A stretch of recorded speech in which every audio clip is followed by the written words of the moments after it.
오늘 하나님의 말씀 말라기서 3장 15절에서 18절까지 말씀, 15절에서 18절까지 말씀.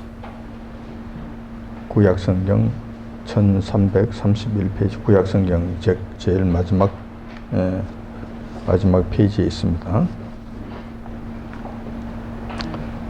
다 차신 줄 알고 제가 받들어 봉독하겠습니다. 여호와가 이르노라, 너희가 완악한 말로 나를 대적하고도 이르기를 우리가 무슨 말로 주를 대적하였나이까 하는도다.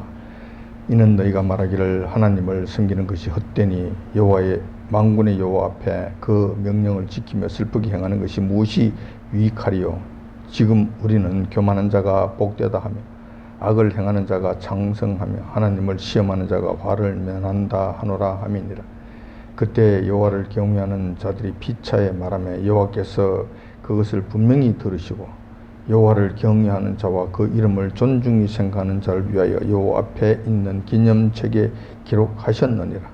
만군의 여호와가 이르노라, 내가 나의 정한 날에 그들로 나의 특별한 소유를 삼을 것이요 또 사람이 자기를 섬기는 아들을 아낌같이 내가 그들을 아끼리니 그때 너희가 돌아와서 의인과 악인이며 하나님을 섬기는 자와 섬기지 아니하는 자를 분별하리라. 아멘. 오늘 13절부터 봉독해 드렸습니다. 오늘 이 본문 말씀 중심으로 해서 악을 행하는 자가 장성하며 라는 제목으로 말씀을 나누고자 합니다. 우리가 잘 아는 2차 세계대전 때 유럽에 거주하고 있는 수많은 유대인들이 여호와 하나님께 처절하게 부르짖는 일이 있었습니다. 여러분들이 잘 아시는 바와 같습니다. 여호와 하나님, 아브라함의 하나님, 그분께서 살아계신다면 어찌하여 우리 유대인들이 이렇게 당하고 있는 불의함에 대해 침묵하십니까? 이런 부르짖음이었습니다. 날마다 울부짖었습니다. 사실 2차 세계대전 당시 유대인들은 아무런 잘못도 없었고 특별한 이유도 없었습니다. 그런데도 불구하고 독일 나치 정권에 의해 무차별 학살당하는 사건이 있었던 것입니다. 재산이 몰수당하고 거주지에서 추방당하는 것, 이 정도의 박해만 해도 대단한 박해죠. 엄청난 고통이죠. 그런데 그 당시 유대인들은 이 정도가 아니었어요. 단지 유대인이라는 이유만으로 잡혀서 재산 몰수는 물론 죽임까지 당해야만 했다는 거예요. 무조건 죽여버려요. 무조건. 그 숫자가 600만 명이었고 이러한 무차별 학살에 세상 그 누구도 도와주지 않았고 비난하지도 않았다는 거예요. 그때 당시만 하더라고요. 그저 그들만이 처절하게 당하고 무자비하게 학살당하는 그런 상태였다는 것이. 기록에 보면 그들은 가진 재산이 모두 빼앗기는 것은 당연한 것이었고 죽음의 장소에 들어갈 때도 실 오래기 하나 남겨두지 않고 전부 다 빼앗겼다는 거예요. 그들은 대부분 가스실에 들어가서 죽임을 당했는데 가스실에 들어갈 때에는 입고 있던 옷까지 모두 벗어놓고 들어가야만 했다는 거예요. 목욕탕에 목욕하러 갈 거니까 옷을 좀 더 벗어라. 그리고 벗어놓고 안에 목욕탕 같은데 같은 시설을 해놓고 그 안에 들여보내놓고 가스를 살포함으로 그 안에서 다 죽는 그런 일들을 행했다는 것이. 그리고 죽고 난 시체 소각할 때 나오는 인체 기름까지도 거두어다가 비누를 만들고 다른 일에 쓰는 그런 만행을 자행했다는 거예요. 이런 처절한 아픔을 겪었다는 거예요.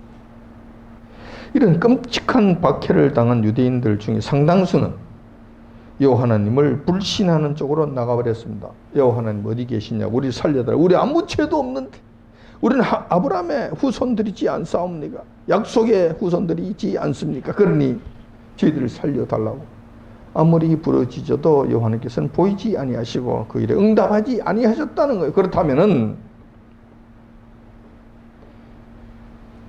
요한님께서 살아계시는 것이 맞는가? 성경은 믿을 만한 책이 되는 것인가?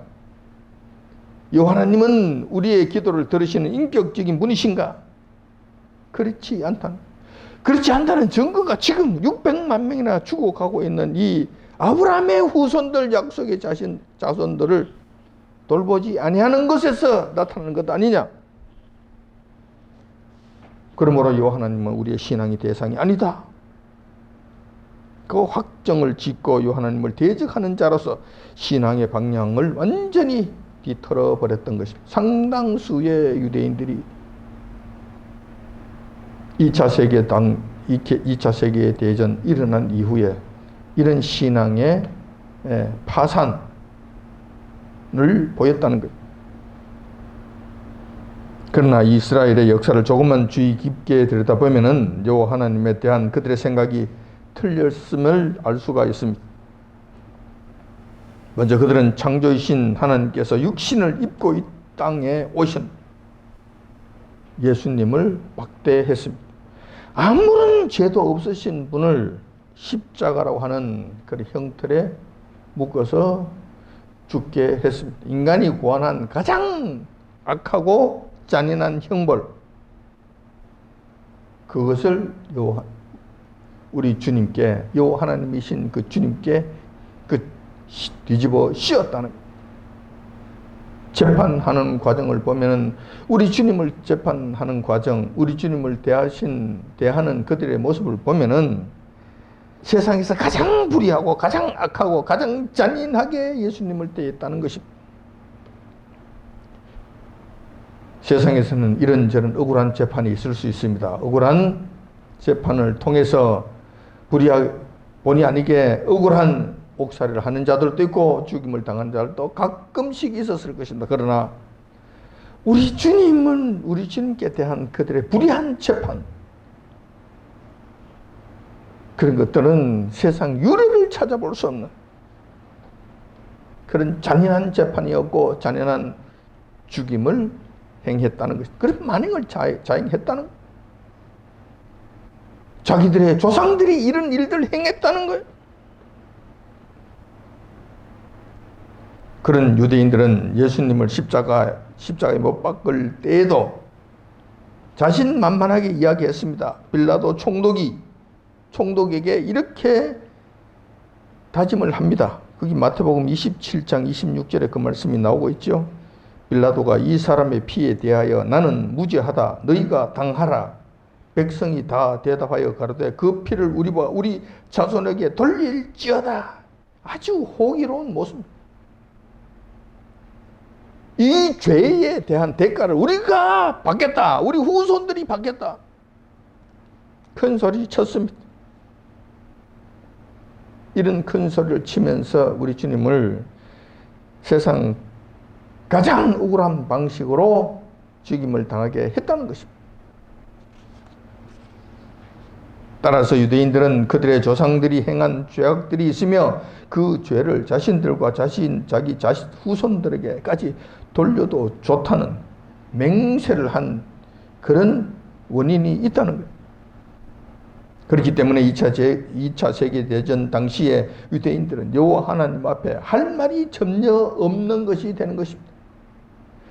그들 조상이 행했던, 맹세했던 그 죄를, 그 죄에 대한 대가를 지불해야 되는 거예요.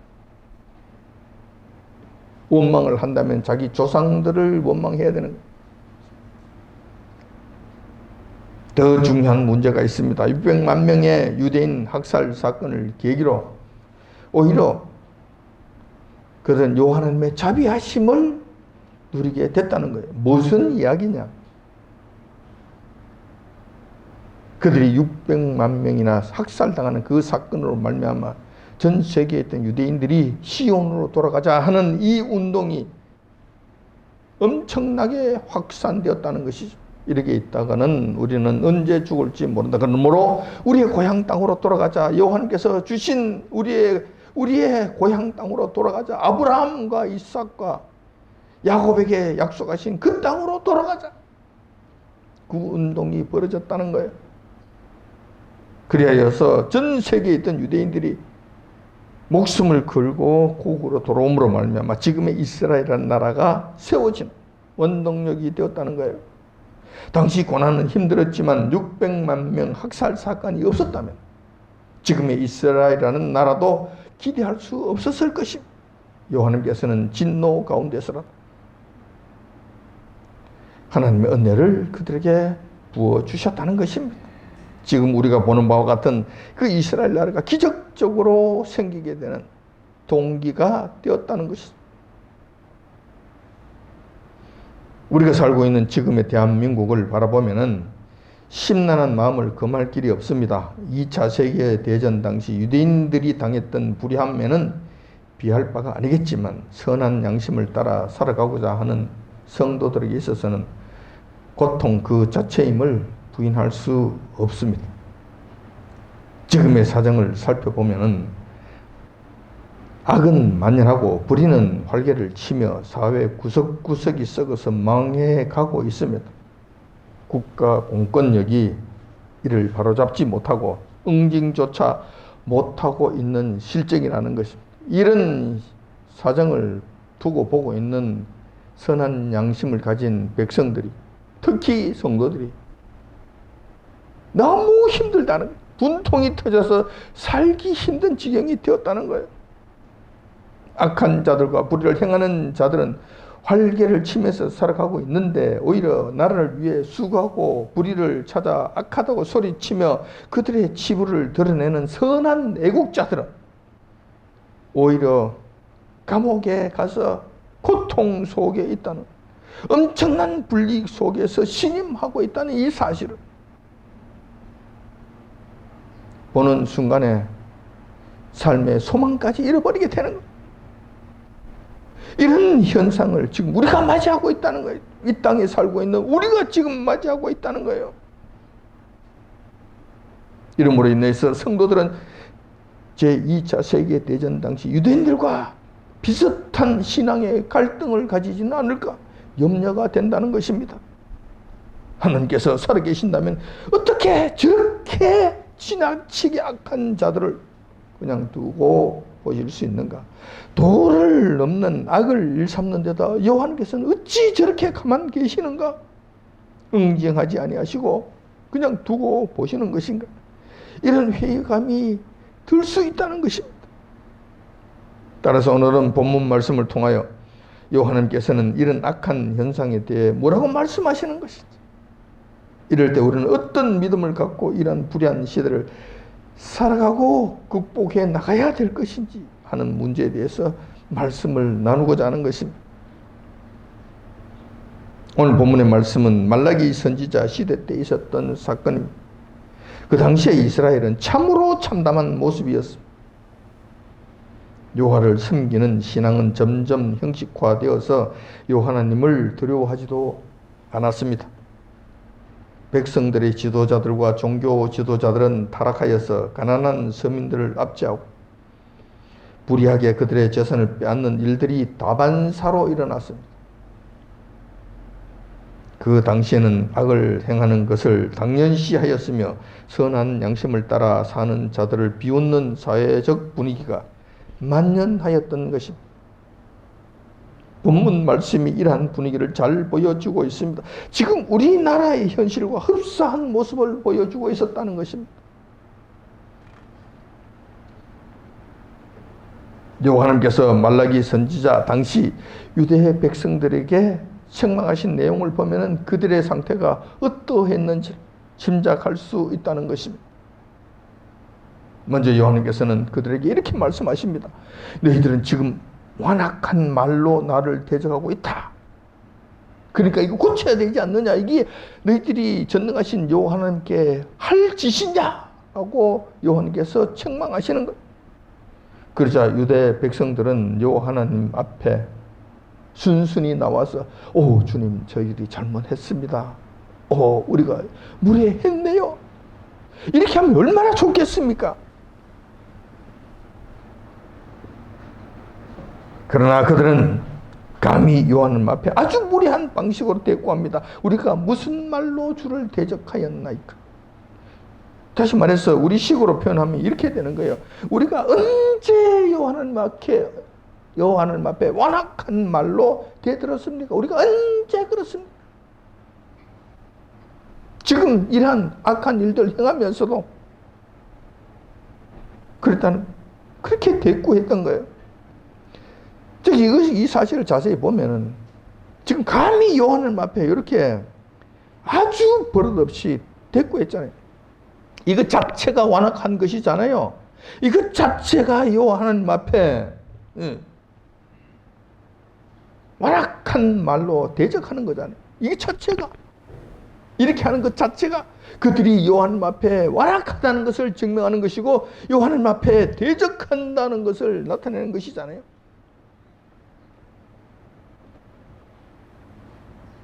그러면서도 그들은 우리가 언제 그랬냐고 이렇게 덤벼들었다는 것입니다. 또한 그 당시 유대인들은 그 외에도 여러 가지 악한 말과 행동으로 여호와 하나님의 마음을 심히 괴롭히는 그런 악을 자행했던 것입니다. 오늘 조금 전에 봉독해 드렸던 말라기 3장 14절 15절에 보면은 그 말씀이 잘 나와 있습니다. 그들이 어떤 일들을 행했는지 잘 나타나고 있습니다. 이 말씀을 보면 정말 가관입니다. 정말 가관입니다. 지금 우리나라 대한민국의 현실을 보는 것과 같아요. 보면은 이렇게 기록되어 있습니다. 이는 너희가 말하기를 여호와 하나님을 섬기는 것이 헛되니 만군의 여호와 앞에 그 명령을 지키며 슬프게 행하는 것이 무엇이 유익하리요? 지금 우리는 교만한 자가 복되다 하며 악을 행하는 자가 창성하며 하나님을 시험하는 자가 화를 면한다 하노라 함이니라. 근데 이 무슨 이야기입니까 이게? 이건 이방인들이 하는 이야기가 아니고 지금 이스라엘 백성들, 하나님의 택한 백성이라고 하는 유대인들이 여호와 하나님 앞에 하는 짓거리다. 이 내용들을 살펴보면은 그들의 완악함은 크게 두 가지로 나누어진다는 거예요. 하나는 신앙적인 측면이고 다른 하나는 이 도덕적인 측면이에요. 신앙적 측면과 도덕적 측면에서 그들은 심각한 문제를 보이고 있었다는 거예요. 먼저 신앙적 문제를 보면은 하나님을 섬기는 것이 헛되다고 떠들어대는, 하나님을 섬기는 것이 헛되다고. 지금까지 여호와 하나님의 언덕을 얼마나 많이 보고 살았는데 이 후손들이 지금 이런 소리를 하는 거예요.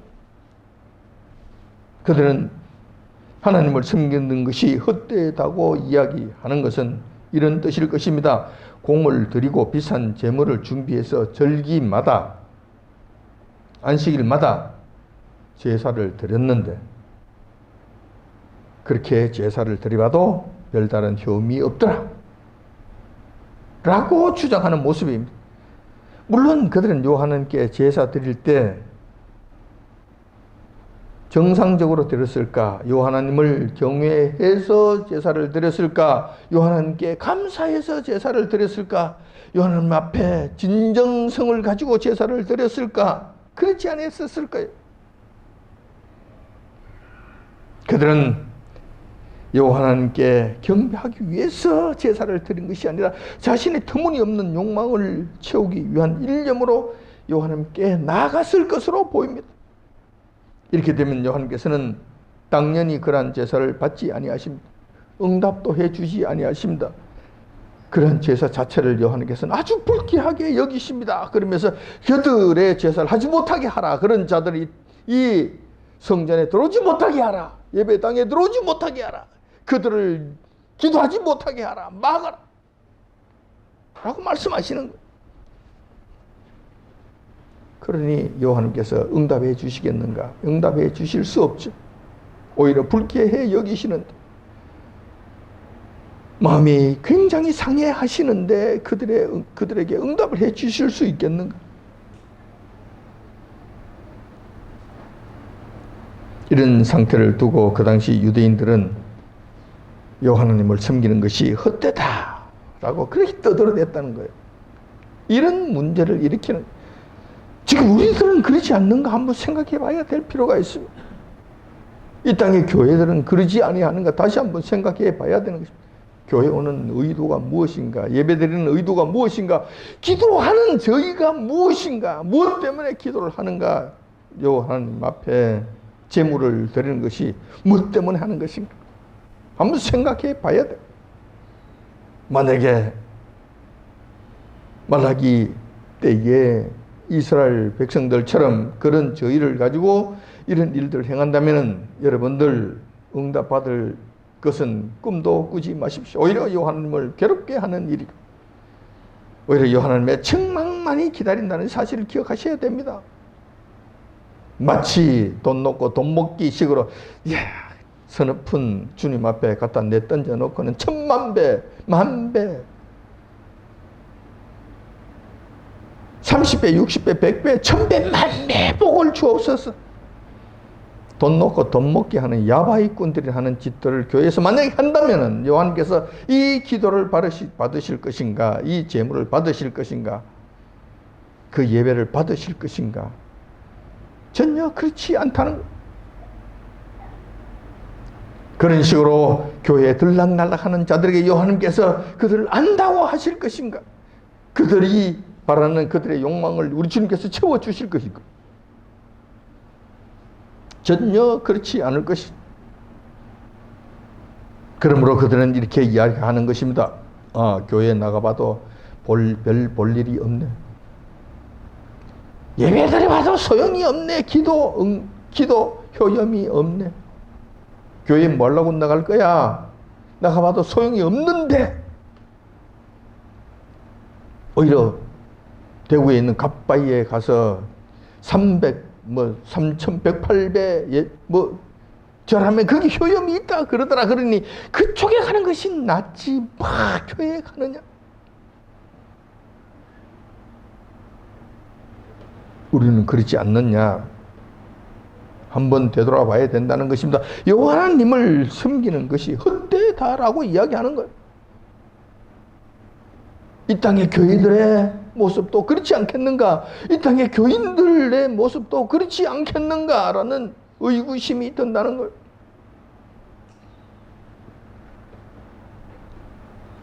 또 신앙과 관련된 문제로서 그들은 이렇게 이야기합니다. 하나님의 계명을 지키고 금식 기도하고 괴롭히는 이 모든 것들이 아무런 유익이 없다라고 주장을 합니다. 그때 당시에 그랬다는 거예요. 사실 그 당시 유대인들은 한동안 여호와 하나님의 법도를 따라 거룩한 백성처럼 살려고 노력한 것도 사실이었을 것입니다. 하지만 그들이 율법을 지키는 것이나 금식 기도를 하는 것이나 진정성 있는 실천은 아니었을 것입니다. 정성을 다해서 그런 일들을 하지 않았다는 것. 그들의 내면의 상태가 정직하지 못했다는 것, 신실하지 못했다는 것, 순수하지 못했다는 것이죠. 율법은 자기 편한 대로 해석해서 아무렇게나 지키는 척 했다. 이것이 바로 예수님 당시에 바리새인들과 율법사들이 행한 모습들이잖아요. 율법을 자기 마음대로 해석해서 자기 마음대로 그냥 백성들에게 둘러 씌웠던 거래요. 그래서 우리 주님 오셔서 율법은 그런 뜻이 아니다라고 말씀하시고 가르쳐 주신 거예요. 그리고 그들은 장로의 유전, 다시 말해서 그들이 정해놓은 그런 규칙이 하나님의 말씀보다 더 앞서서 규칙을 따라 살면서 하나님을 섬겼다고 떠들어대는 거예요. 율법을 지키는데 이런 식으로 지키면 하나님의 뜻대로 사는 것이 아니죠. 이런 일들을 장애했다는 거예요. 말라기 다음이 바로 마태복음으로 이어지잖아요. 마태복음에 있는 유대인들이 이러한 일들을 행했다는 거예요. 기도도 그럼 어떻게 한 것인가? 금식 기도도 어떻게 한 것인가? 여기서 그걸 괴롭게 하는 것, 본문의 말씀, 슬프게 행하는 것, 14절 하반절에 보면 요 앞에 그 명령을 지키며 슬프게 행하는 것, 이 슬프게 행하는 것이 바로 이 금식 기도하는 것을 의미하는 것입니다. 근데 이것을 할 때도 마찬가지예요. 그들이 정상적인 방법으로 온 마음을 다해서 여호와님 앞에 이런 기도를 했겠는가? 그렇게 하지 않았을 거예요. 그것이 분명해 보입니다. 왜냐하면 예수님 당시에 유대인들과 바리새인들 금식 기도를 할 때 그냥 온 사방에 나가서 그냥 장터 사거리에 사람들이 많이 모이는 곳에서 기도하는 척하고 그냥 슬픈 척하고 얼굴에 거지 같은 척하고 막 못 먹어서 완전히 비실비실한 것처럼 하면서 기도하는 척을 했다는 거예요. 그러면서 나는 너렇게 의롭고 내가 이만한 사람이니 너희들 앞으로 내 말을 들어야 돼. 이거 한 거 자기를 과시하기 위한 선전 도구용으로 이런 일을 행했다는 거예요. 우리 주님께서 이것을 책망하셨잖아요. 그렇게 하는 것이 아니라고. 골방에서 하라고. 그리고 금식 기도할 때는 오히려 기름을 바르고 깨끗하게 하면서 주님께만 나아가라고. 우리 주님께만 나아가서 기도하라고.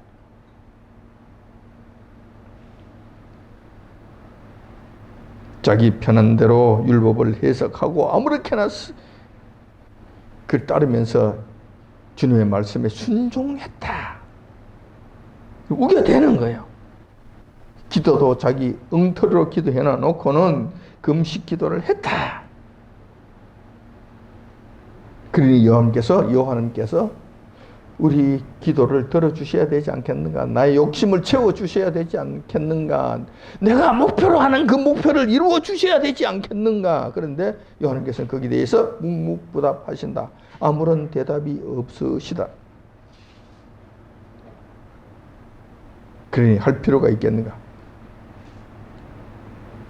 할 필요가 없다. 왜? 여호와님께서 안 계시는 것이 분명하니까. 계신다면 말씀하신 대로 이루어줘야 되지 않겠는가? 근데 안 계시네. 안 계시니까 이런 것을 받지 아니하시는 것이지. 그리고 응답하지 아니하시는 것이지. 모든 책임을 주님 앞에 주님께 다 돌려버리고 자기들은 완전히 미꾸라지 빠져나가듯이 살랑 빠져나가는 이런 못된 짓을 했다는 거예요.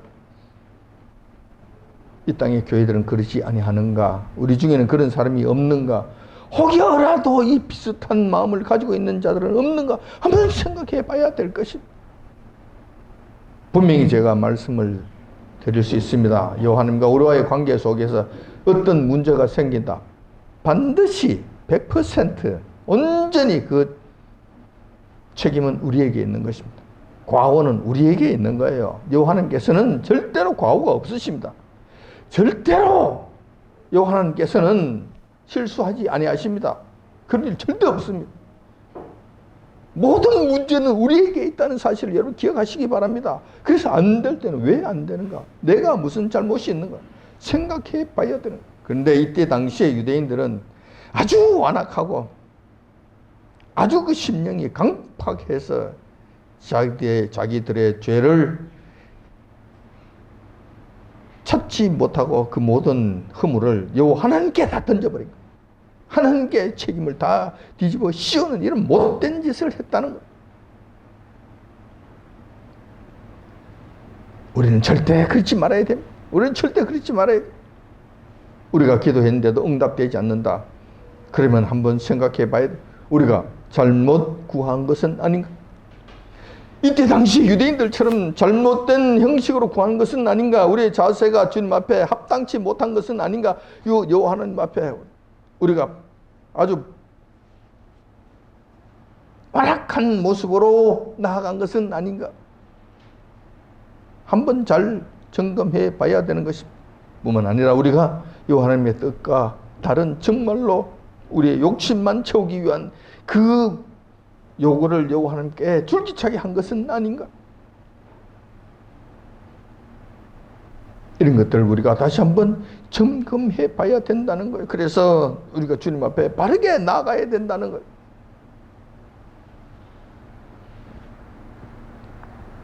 따라서 요한께서 그들의 제사와 기도를 받지 아니하시는 것은 그 당시 유대인들의 잘못 때문이며 원인 제공을 그들이 했던 것입니다. 그럼에도 불구하고 그 당시 유대인들은 모든 책임을 여호와 하나님께 전가하고 자신들의 악한 행실을 정당화했다는 것입니다. 본문의 말씀이 이것을 가르쳐 주고 있는 거예요. 이런 일들을 행하면 여러분들이 정말 안 됩니다. 이렇게 이 상태로 가면은 심각한 상태가 됩니다. 하나님과의 관계 속에서 여러분들이 좀 굉장히 심각한 상태에 들어갔다는 것을 여러분이 아셔야 돼요. 왜냐하면은 회복되기가 굉장히 힘들거든. 이렇게 되면은 하나님과의 관계를 회복하기가 정말 어려운 지경까지 들어가게 됐기 때문에 그렇다는 거예요.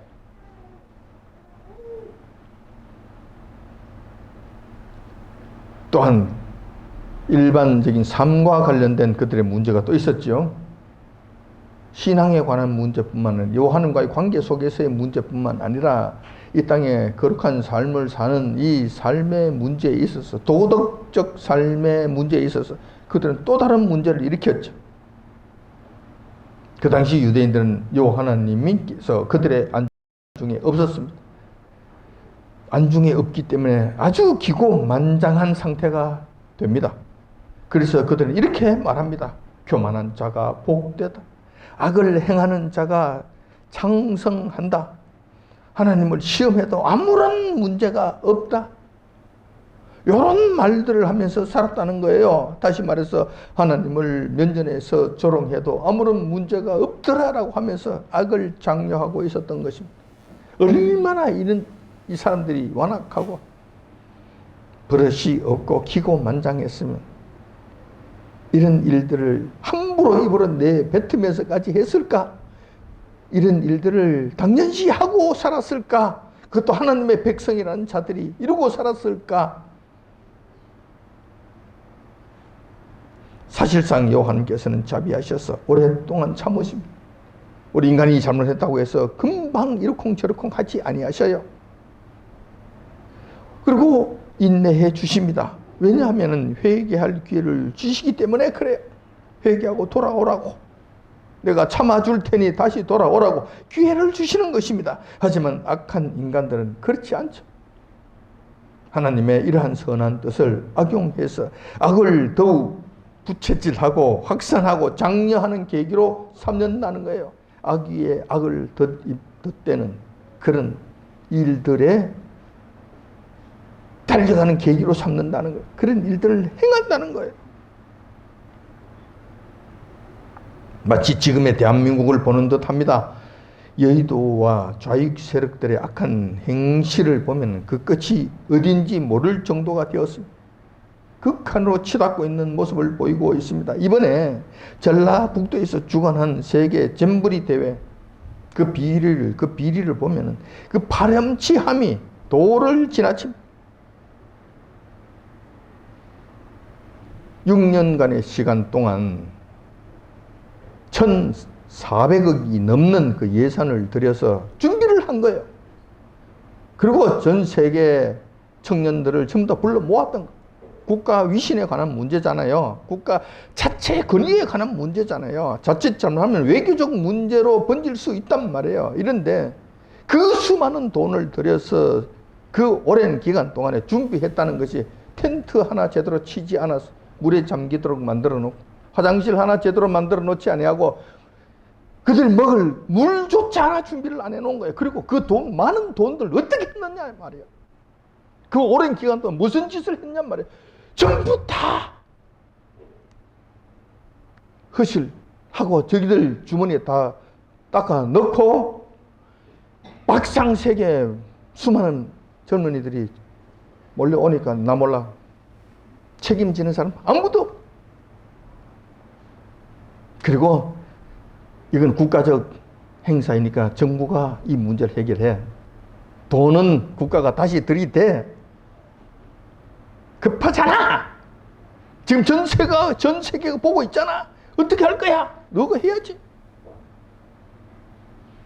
이런 정말 있을 수 없는 이런 일들을 행하는 거예요. 그래서 대기업들이 무슨 죄입니까? 대기업들을 동원해서 그냥 또 지원하게 하고 이거 하게 하고 정부 예산 그냥 들어서 어쩔 수 없지. 지금 급하잖아요. 근근히 그렇게 땜박질을 하고 난 다음에 그리고도 정부가 잘못했느니 어쩌느니 그러면서 이런 일들을 행한단 말이야. 이런 일들을 이것을 지금 응징을 해야 되는데 응징을 못해.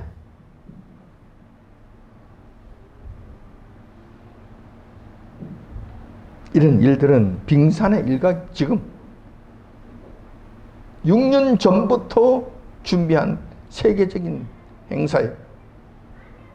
이 일이 결국 이렇게 터져버린 거예요. 그러니 과거에 시작했던 것은 아무런 죄가 없고 지금 현 정부가 책임져야 되지 않느냐는 식으로 말하는 이러한 악한 일들, 이런 것을 보면서 살아가야 되는 우리들의 심령이 너무 답답한.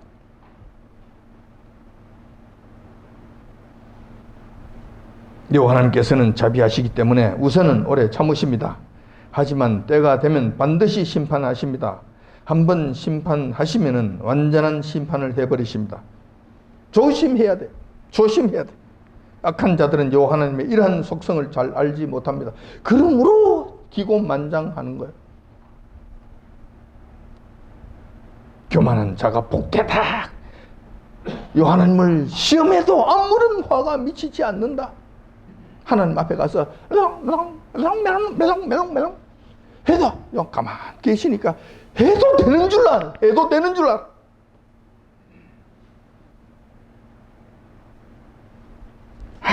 정말로 하나님을 정말 우습게 하는 이런 자들 살아남을 수 있을까? 그냥 그대로 갈 수 있을까? 절대 그럴 수 없습니다. 절대 그럴 수 없습니다. 이런 하나님의 속성을 제대로 알지 못하는 이런 자들은 심판을 두려워하지 않기 때문에 기고만장합니다. 엄청난 형벌에 들어가게 되기 전까지는 이들은 절대로 알지 못합니다. 반면에 어려운 자들은 하나님의 심판 때를 압니다. 그 때를 대비해서 그들은 선한 삶을 살아갑니다.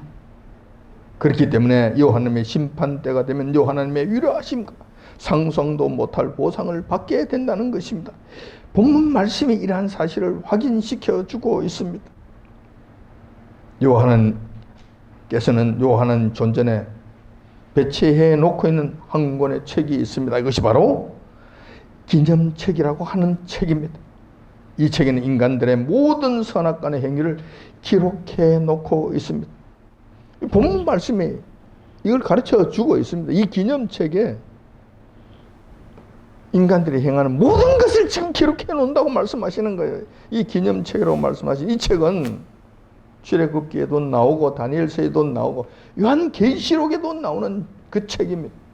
인간의 행위를 일일이 전부 다 기록해 놓는 책이라는 것입니다. 그 기념책에는 인간들이 서로 간에 말한 것까지 모두 기록해 놓는다고 오늘 본문은 말씀하고 있습니다. 따라서 하나님을 시험해도 아무 일 없다고 떠들어대는 그런 자들, 그런 오만 방자한 언행과 행동들, 그들은 그렇게 해도 되는 줄 알지만 결코 그럴 수 없다. 단 한 올 자체도 헛되지 않고 그들이 다 나타나게 될 것이다. 그때가 있을 것이다. 라는 것입니다. 그래요. 그들이 그 기념책 앞에 섰을 때는 우리 죽을 일만 남게 된다는 것. 반면에 하나님을 경외하고 악한 길에서 떠난 삶을 산 거룩한 백성들에 대해서는 하나님께서 정하신 때가 되면은 그 반대가 되는 것이죠. 하나님의 특별한 소유물로 삼으신다고 약속하셨습니다. 다시 말해서 택한 백성이 되고 하나님 백성이 되고 하나님의 자녀가 되며 하나님의 아들이 되는 그런 축복을 누리게 된다는 거예요. 또한 그때가 되면 이러한 택함을 받은 하나님의 자녀들은 의인과 악인 그리고 하나님을 섬기는 자와 섬기지 아니하는 자를 분별하는 권세까지 주신다고 약속하신 것입니다. 분별한다는 이 말의 의미가 무엇인지 아십니까? 찾아보니까 조사하는 것이고 살피는 것이고 예의주시하는 것, 다시 말해서 심판하는 권세를 주신다. 다시 말해서 이들이 나아가서 이 악한 자들과 의로운 자들을 심판하는 권세를 지금 애타하면서 속상해하면서 그런 길에 가지 아니하고 그거와 반대된 거룩한 삶을 고집하며 주님 앞에 의로운 삶을 살려고 몸부림치는 자들에게 주어지는 하나님의 축복이라는 거예요. 18절에 그 말씀이 있습니다. 18절 보시면은 그때 너희가 돌아와서 의인과 악인이며 하나님을 섬기는 자와 섬기지 않은 자를 분별하리라. 심판하는 권세를 주신다고 말씀하신 거예요. 이 권세가 얼마나 큰 줄 아십니까? 이 말씀은 계시록 20장 6절에 보면 나와 있습니다. 그리스도로 더불어 1000년 동안 왕노릇하리라 라고 말씀하신 말씀이 그 말씀이고, 이 말씀이 실질적으로 성취되는 모습입니다. 나아가서 계시록 22장 5절에 또 이 말씀이 나오는데 저희가 세세토록 왕노릇하리로다 라는 말씀으로 이어집니다. 이 왕노릇하는 것은 천년 왕국에서만 끝나는 것이 아니라 천국에서도, 영원한 세계에서도 영원토록 누리는 왕노릇하는 권세라는 것입니다.